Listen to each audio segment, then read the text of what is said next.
Here you guys go. We have hit our stop loss here, and we'll do the recap. So let's take a look why I entered the trade over here.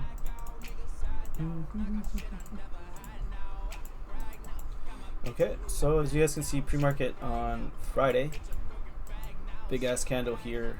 The last 4 hour before close is actually this one here. But what you guys see is we invalidated this key area over here and this one right over here on the 1 hour. You can see there's a lot of touches over here, a lot of touches over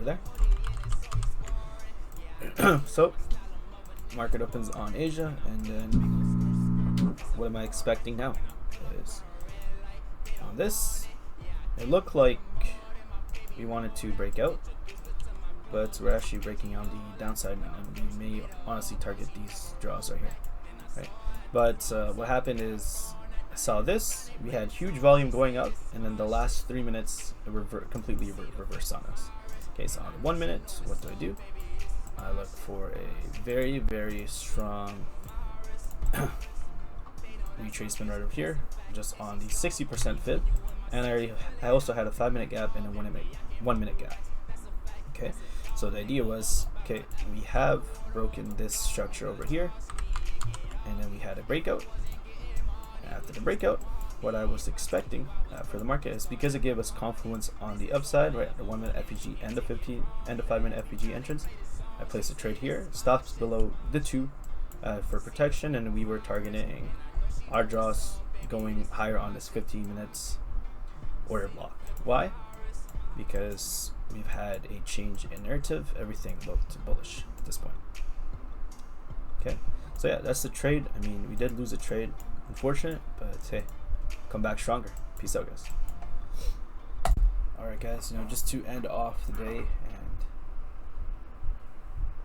I want to keep my mind here, and I'm glad that I actually took that loss pretty comfy. Again, on my journal right here, market opened, and in the second hour, the market showed signs of being bullish, like what we said on the recap. We inversed those 2 1 hour levels there.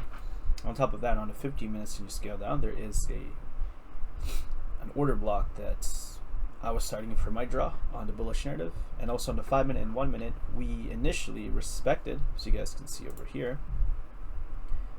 And I'm just looking back, and yeah, we definitely did respect the gap. And if you see in the video, I mean, it did edge right here, our 1 to 1 here, where we do break even since we're targeting a higher draw for 2 to 1s. As you can see, 1 minute, 5 minute respected, and then it just went down for this, right? I mean, losses are part of the game, and I have to account for the losses. As long as I do not overtrade and force setups, then in the long run I'm winning. Again, I've already backdested this strategy. I'm just going back from August, July, June, May. It's on my first video that I made, but essentially, like, you're gonna have those days where you lose once, 2, 3 times in a row. But what's good is to, as long as you're losing, but you're losing valid setups, it's fine.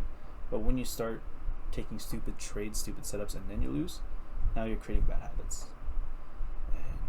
Yeah, sometimes, honestly, I mean, I hate losing sometimes, and what I do nowadays is I log off of TradingView on my Tradeovate and try to close the charts. Don't even think about it, because hey, at the end of the day, is if I want to be profitable, I can't afford to make stupid, dumb mistakes over and over again.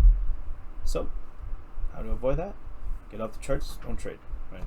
I personally don't have a lockout since I'm trading funding ticks, like, compared to TopStep, but yeah, it helps out. Just don't overtrade. That's it.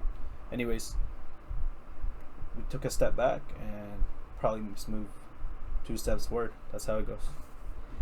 Peace out. See you guys next trade.